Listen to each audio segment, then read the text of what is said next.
வரக்கூடிய ஒவ்வொரு தொண்டர்களும் ஒவ்வொரு ரசிகர்களும் கேப்டன் கேப்டன் என்று கதறி அழக்கூடிய காட்சி நாம் தொடர்ச்சியாக பார்த்து கொண்டு வருகின்றோம்.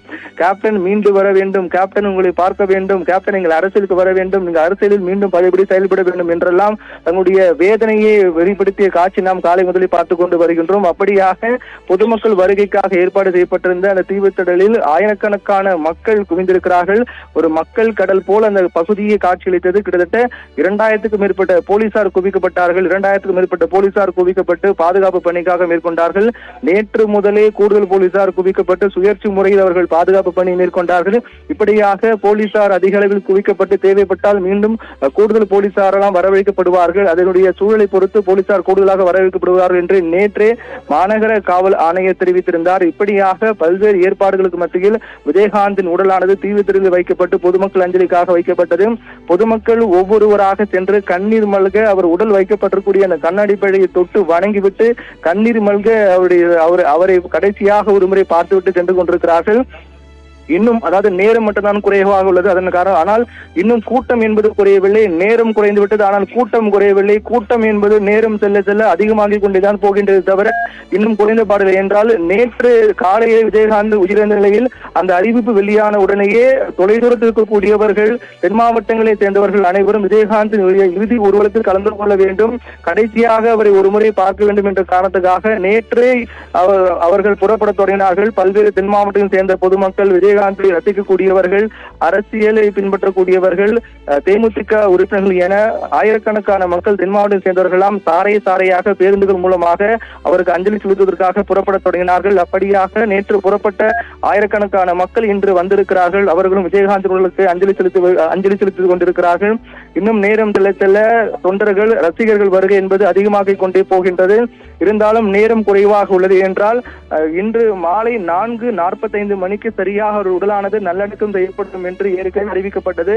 அதன்படி ஏற்கனவே அவருடைய திட்டமே தற்போது தாமதமாகிவிட்டுதான் இருக்கிறது என்றால் காலை 6 மணி முதல் 1 மணி வரை, மதியம் 1 மணி வரை, 6 மணி முதல் மதியம் 1 மணி வரை விஜயகாந்தின் உடலானது பொதுமக்கள் அஞ்சலுக்காக தீவுத்திடலில் வைக்கப்படும் என்று அறிவித்தார்கள். 1 மணிக்கு அவருடைய உடல் அங்கிருந்து எடுக்கப்பட்டு அலங்காரம் செய்யப்பட்ட ஊர்தியில் ஏற்றப்பட்டு அங்கிருந்து புறப்பட்டு தேமுதிக தலைமை அலுவலகம் மீண்டும் கொண்டு வரப்பட்டு அதற்கு பிறகு அவருடைய குடும்ப வழக்கு முறைப்படி இறுதிச் சடங்குகள் மேற்கொள்ளப்பட்டு தமிழக அரசு அறிவித்தபடி முழு அரசு மரியாதையோடு 72 குண்டுகள் முழங்க அவருடைய உடலானது நல்லடக்கம் செய்யப்படும் என்றுதான் தேமுதிகவுடைய திட்டமாக இருக்கும் என்று அறிவிக்கப்பட்டது அதிகாரப்பூர்வமாக. ஆனால் 1 மணிக்கு கிளம்ப வேண்டிய தொடங்க வேண்டிய அந்த இறுதி ஊர்வலம் என்பது சற்று தாமதமாக இருக்கிறது. காரணம், தமிழக கவர்னர் RN ரவி அவருக்கு அஞ்சலி செலுத்துவதற்காக வந்தார். அதே போன்று பல்வேறு பிரபலங்களும் ஆயிரக்கணக்கான பொதுமக்களும் வந்து கொண்டிருக்கக்கூடிய காரணத்தால் அந்த திட்டமானது தள்ளி போடப்பட்டு சற்று நேரத்துக்கு முன்னர் தான் அவருடைய இறுதி ஊர்வலமானது தொடங்கி இருக்கிறது. கிட்டத்தட்ட 1 மணிக்கு தொடங்க வேண்டிய அவருடைய இறுதி ஊர்வலம் என்பது சற்று தாமதமாக தான் தொடங்கி இருக்கின்றது.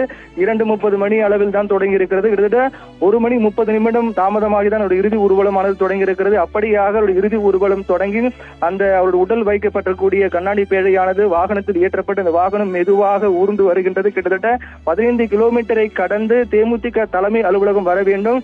தேமுதிகவுடைய தலைமை அலுவலகத்தில் அவருடைய உடல் வைக்கப்பட்டு அதற்கு பிறகு அவருடைய குடும்ப முறைப்படி இறுதி சடங்குகள் எல்லாம் செய்யப்பட்டு பின்னர் அரசு மரியாதையோடு அவருடைய உடலானது நல்லடக்கம் செய்யப்பட இருக்கின்றது. அவருடைய உடல் நல்லடக்கம் செய்யப்படக்கூடிய அந்த பகுதி என்பது தேமுதிகவின் தலைமை அலுவலகம்.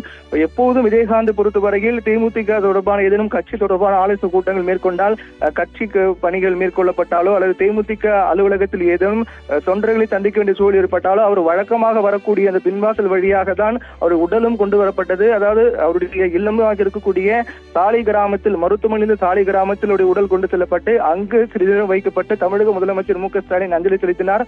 அதற்கு பிறகு அங்கிருந்து உடலானது கொண்டு செல்லப்பட்டு தேமுதிகவின் தலைமை அலுவலகம் கொண்டு வரப்பட்டது. விஜயகாந்த் எப்போதும் அந்த தேமுதிகவின் அலுவலகத்துக்கு வரும்போது எந்த வழியாக வருவாரோ அதே வழியாக அவருடைய உடலும் தேமுதிகவின் தலைமை அலுவலகம் நேற்று கொண்டு வரப்பட்டது.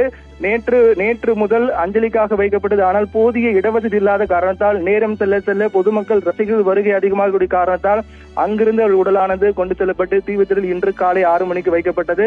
தற்போது அவருடைய இறுதி ஊர்வலம் தொடங்கி இருக்கிறது. இறுதி ஊர்வலமானது தொடங்கி கிட்டத்தட்ட சரியாக 4:45 மணி அளவில் அவருடைய நல்லடக்கமானது செய்யப்பட்டிருக்கிறது. ஏற்கனவே அதற்கான ஏற்பாடுகள் எல்லாம் செய்யப்பட்டு விட்டன.